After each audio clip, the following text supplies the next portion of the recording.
በራሳችሁ አእምሮ ውስጥ እስረኛ የሚያደርግ ጉዳት እንዳለ ታውቃላችሁ? በመጀመሪያ ግን ላይክና ፎሎ ማድረግ እንዳይረሳ።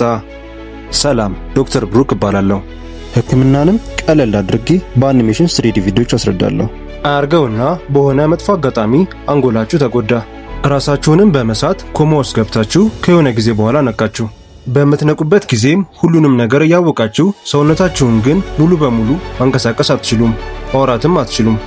ይህ የሚፈጠረው ብሬን ስቴም የሚባለው የአንጎላችን ክፍል በሚጎዳበት ጊዜ ነው። ይህ ክፍል የሰውነታችንን እንቅስቃሴ የሚቆጣጠር ሲሆን በዚህ ጉዳት ጊዜ ግን አንጎላችን ወደ ሙሉ ሰውነታችን ጡንቻዎች መልእክትን መላክ አይችልም።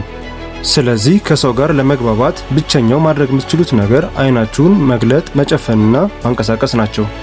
ነገር ግን ማሰብ ስለምትችሉ አእምሯችሁ ውስጥ እስረኛ የሆናችሁ ይመስላችኋል።